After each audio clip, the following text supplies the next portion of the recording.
Hi there, I hope you guys are doing well. My name is Marley. Welcome to my channel. Today we are going to be talking about all of the books that I read in the month of April, also known as my April wrap-up. So in the month of April, I completed 7 books out of the 8 books I intended to read, and I had 1 DNF. So let's quickly go through a few of my stats for the month. These first few stats are going to be from Storygraph. So as you can see, I read 7 books, and that equaled 2,460 pages. In terms of the moods that I read this month, for the most part, I was reading adventurous, mysterious, and dark books. Not really shocking to see that on my channel, as I do love thrillers and read quite a few tense books as well. In terms of pace, 71% of the books I read were fast-paced and 29% were medium. We had no slow-paced books this month. Who has time for that? For page number, 86% of the books I read were between 300 and 500 pages, and 14% were actually less than 300 pages. They were all fiction books. As for genres, I mostly read young adult fantasy, apparently, and then the next biggest was thriller. And then as for my average rating this month, it was 4 stars, which is pretty good. You cannot complain about that. As for format, 5 of the books I read this month were ebooks, and only 2 were physical, which I'm a little let down about. I'm really trying to get through my physical TBR, but didn't do well this month with that. As for the race of the authors that I read from 4 white authors and 3 Asian authors. Okay, so as always, we're gonna start with the lowest rated books and move up to the highest rated books. So starting off with the DNF, I actually briefly started reading Sense and Sensibility by Jane Austen. If you guys didn't see the video I did where I read books recommended for Tauruses in celebration of like Taurus season, I attempted to read this for that vlog and I just could not get through it. If you don't know, Jane Austen is obviously a classic writer. I think Sense and Sensibility is about this one family, specifically these 2 sisters trying to get husbands or figure out their life or something, and just the writing style of classics, it just was not hitting with me, and I was finding it kind of hard to follow what was going on within the first 30 pages that I actually read. And I was like, you know what, I just don't want to put myself through this right now. April was kind of a busy, stressful month for me. So honestly, this is my DNF year. Like, I'm DNFing more books than I ever did before, which honestly is a form of self-care, I think. As for a book I actually finished, that would be The Hobbit by JRR Tolkien. This is obviously the prequel to The Lord of the Rings. I also read it for that Taurus vlog. It follows Bilbo the Hobbit, who enjoys living a very like simple life, just staying in his little hobbit hole, and then he gets a few visitors on his doorstep, including the wizard Gandalf and a bunch of dwarves, and they bring him on this exciting adventure where he actually gets out of his hobbit hole and is forced to like be brave and take on all these challenges. They bump into elves, they bump into Gollum, which was interesting, and ultimately they are trying to find the dragon Smaug and steal his treasure. I gave it 2.5 stars, which I know it's blasphemy, but as someone who doesn't know anything about this series, unfortunately, I didn't have any nostalgia for the series. This was just my introduction to this world. I thought it was cute. I definitely enjoyed some of the moments in it, but ultimately, this book came out in like the 30s or something, and the old style writing just wasn't my favorite, and I felt a bit disconnected from it, and I couldn't totally wrap my head around everything that was happening, and I also didn't always care because it was a little bit boring. But I do think it was pretty cute. I'm definitely interested in reading more of this world or watching more of this world in the movies. So yeah, I'm glad I finally read this one. Stay tuned to see if I read the other books. Another book I read this month was A Very Large Expanse of Sea by Tahereh Mafi, and I gave this one 4 stars. This was also my pick for the Buzzwordathon challenge, where we had to read a book that had a like size word in the title, so like big, little, whatever. Obviously, I chose large. This was a really, really good book. As many people have been talking about on BookTube for years now, we're following this young Muslim girl named Shirin. Her and her family move around a lot, and this actually takes place only 2 years after 9/11 happened. So we're seeing the impact that that event had on this young Muslim girl and the racism that she experiences and the prejudice that she experiences in her everyday life, especially at school with her fellow peers. At this particular new school, she ends up meeting a boy named Ocean who she ends up really building a bond with, and honestly the romance is a really big part of this book, which I didn't realize. Like, it's a YA contemporary, but honestly it's, I would say, a YA romance. Even the romance is the biggest part, but she also ends up joining a breakdancing team, and that's another like comfort she finds with a group of students that accept her, and she's able to kind of escape from the troubles of her everyday life through breakdancing. I definitely thought that element of the story would be bigger, but as I said, it really was her relationship with Ocean that took the spotlight in this book. But as someone who is white and who doesn't experience racism, I think this was a really important book to read, really eye-opening. I haven't read a ton of books following Muslim characters, so I think if that's something you would like to do, this would be a great book to read. It was YA, so it was definitely easy to read and a pretty quick read as well. I think that a lot of the experiences are based off the author's experience, so I think you can really tell how like accurate the portrayal is, and the romance honestly was very cute. I feel like if I was still a teen around their age, I would have been fangirling even more, but as a 25-year-old, you know, I'm a little bit removed from that now, but it was a very, very cute relationship. Yeah, I really just thought this was great, and I look forward to reading more from this author because this is the first book I've read from her, and she's such a classic YA author, so definitely look forward to reading more from her. Next up, I read Reaper at the Gates by Sabaa Tahir, and I gave this 4 stars as well, kind of going with the trend of this series, as this is the 3rd book in the Ember and the Ashes series, which is a YA fantasy / dystopian book. The first book was definitely more dystopian feeling, but the fantasy elements keep getting more and more prominent with each book. As for the premise in the first book, so I don't spoil this 3rd one, we're following this girl named Laya who is sort of like a slave in this world. She's like lower class, and then her brother ends up getting kidnapped, and then she joins this resistance group to try and get her brother back, and something that she has to do is go undercover within the Empire, which is like the reigning government. While she's there, she meets this boy named Elias, who is one of the masks in this world. He's like a guard or like a soldier. That's the love story, and they both have to kind of team up to take down this evil empire. The book really like deviates from that initial plot a lot throughout each book, but even though this was a slow start to this one, there's definitely things that annoy me about the characters and the choices that the author makes like every time. I still like find myself not being able to stop reading this. Like, despite it being a pretty thick book, I read these books so quick. I love the writing style. It's so easy to read, even when I don't totally grasp what's happening. That's something I would critique about it, is that sometimes I don't fully understand like the mythology or like what's going on in this world with a lot of the fantasy elements. It's still so good. I really like the characters, especially Helene, who I didn't mention, is like another character that just continues to get more intriguing with each book. Elias's character, unfortunately, I did not like in this book.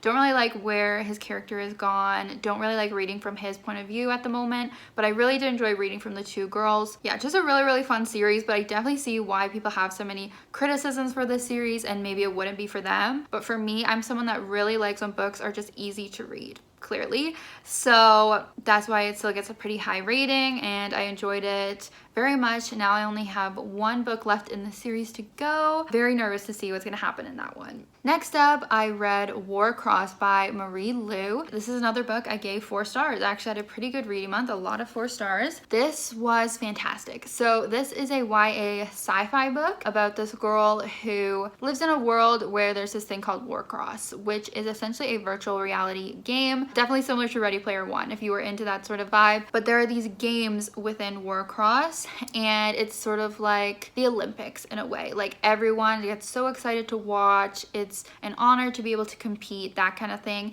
And she ends up hacking her way into the games. She thinks she's gonna get in trouble for it, but she actually gets recruited by the head of Warcross, the creator of Warcross, to be like an undercover spy for him and play in the games, but then also she's trying to like hack her way through and figure out who this mysterious figure is that is also hacking into the games and seems like he's trying to sabotage the games or something. We don't really know what his motive is. So it's really fun. It has those typical like Hunger Games competition vibes, but then it's also not as serious as that because it's not a games to the death. It's like a fun game. The only thing is that the romance again ended up being like a really big part of this book, like bigger than I wanted it to be. And so the main character annoyed me a little bit. I was like, girl, get your head out of the clouds. Like stop focusing on your romance so much and like focus on the games and your mission.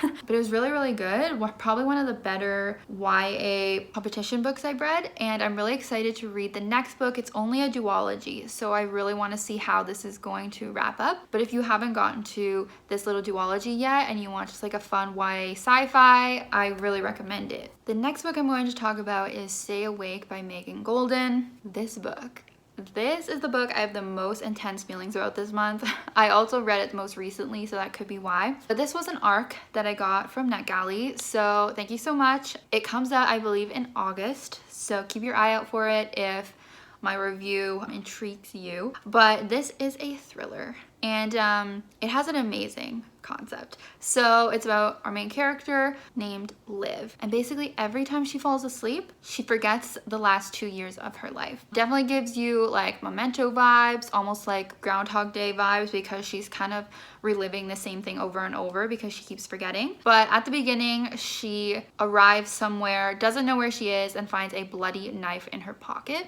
Then she ends up seeing on the news or wherever that there has been a murder committed, and so it's kind of like, did she commit the murder? How is she involved? Why did she have the knife? Why does she keep forgetting the last 2 years of her life? It's this whole big thing that she's trying to solve, this whole big mystery. Oh, and on her hands she's written all these kind of mysterious notes. A lot of them say like stay awake, because obviously she doesn't want to fall asleep and forget. And there's, you know, some other little cryptic notes that are written on her hands as well that lead her in different directions. Was so into this book, like it gripped me. It had me by the throat. Like I was obsessed with reading this. I think it took me 2 days. I couldn't put it down. I was like, this has to be a 5-star. Like this is amazing, the perfect book for me. We're also getting point of views from a detective who's following the case, and I didn't mind that. I saw some other reviews and they didn't really like the detective perspective. I didn't mind it, but I will admit it started to get a little repetitive because the police would find out something and Liv would find out something. We're seeing the same thing. Liv also, obviously with her condition, it gets a little repetitive when she does fall asleep and wakes up and has to kind of figure out what's going on all over again. Obviously with that concept, it's gonna get a little bit repetitive. So I was so excited to get to the ending and see what this twist was. We had a lot of intriguing elements going on, and then the twist is revealed. The killer, whatever, is revealed. I didn't guess it. I saw some reviews that said they guessed who it was. I didn't. But then I was just not satisfied with it. You know when you guess the killer, so it's like, oh, too bad I guessed it, but like you're satisfied because that's what you wanted to happen and it makes sense or whatever. This was like the opposite, where like I didn't guess it. I didn't consider this person, but like his motive and stuff was just like not explained well. You can kind of understand why they did what they did, but it's not fleshed out. Like you don't get that exploration of it, and I really wanted a more of an explanation. We got some really intriguing little red herrings of who it could be, what it could be going on, and just compared to those, what it actually was not great. So I docked a star. I gave this 4 stars. I didn't want to dock it anymore just for that bland ending because I enjoyed it so much during the book. This is an ARC, so maybe some things will be edited and improved by the final copy. So I do encourage you to check it out if it sounds interesting to you, but maybe lower your expectations with the twist a little bit. But it was a fun ride throughout. Then for my second favorite book of the month, it was Every Heart a Doorway by Seanan Mcguire. This is the first book in the Wayward Children series, and it's a novella. It's like a pretty short book. I think all of them are. The concept for this series is pretty cool as well. It's following a bunch of different children, I think a different kid in each book. Basically, they went into this alternate world that was perfect for them. They loved it for whatever reason. And then they got kicked out back to our like normal basic world, and they are struggling to adapt. It's almost like they are like drug addicts coming down off that high and trying to rehabilitate. So they go to this house for wayward children that this one lady runs. She basically like tries to help them either find their doorway again and go back there, or just adjust to the real world again. Very interesting. So in this first book, we're following a girl named Nancy who had been in the underworld, seeing her adjust to being at this school. There's also like a little murder mystery subplot going on, which I always enjoy. That definitely kind of hooked me even more. We have some very interesting, quirky little characters. I give it 4.5 stars. It's a little hard for me to rate books that are so short. I think I'm just not as used to reading short books a lot. Like even when I read graphic novels or manga, I struggle to rate them a little because I'm like, oh, that was like half an hour of my time. It was so short. But anyways, I really look forward to reading the rest of the series, and I encourage everyone to pick these up if you're into fantasy, or if you just want even like a low-key fantasy, because they're pretty short, so it's like, why not? And then for my favorite book of the month, it was my book club pick with my friends, and that was In My Dreams I Hold a Knife by Ashley Winstead. This was a 5-star prediction for sure. Some of my favorite booktubers have talked about how much they loved this last year, so I've been really excited to get to it.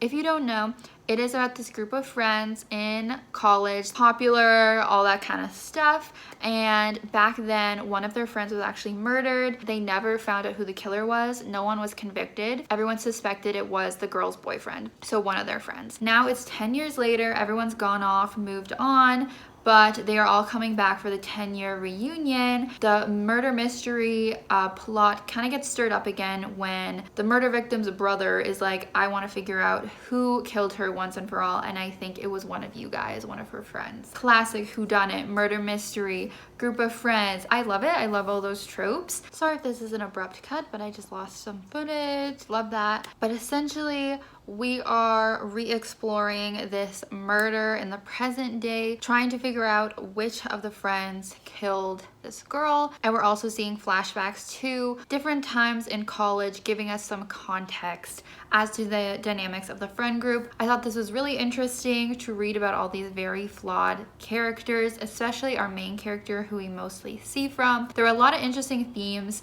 in this book, which I won't talk about all of them due to spoilers, but there's a lot that has to do, I would say, with like peer pressure to fit in, not wanting to be judged by people, and literally doing whatever you can to fit in and not be outcasted by your peers, along with pressure that you get from your family and stuff like that. It did delve into some interesting themes. The killer reveal wasn't the most shocking to me. Like, you could kind of see it coming, but it was one of those books that did have that kind of gut punch twist at the very end. I really like that when you find out who the killer is, everything's resolved, and then you get that kind of last minute zinger in like the last chapter of the last book that kind of like pushes you over the edge to give it that higher rating. So this book was very, very good, very enjoyable, and easy to speed through. Definitely look forward to reading more from this author as well. Not sure what else was cut out and what was missed from my footage that I lost, so sorry about that. But anyways, thank you guys so much for watching, and thank you for 400 subscribers, which I recently reached. Please let me know what you thought about any of these books in the comments, and subscribe if you have not already. And I hope you have a great May, and I'll see you next week in my next video. Bye.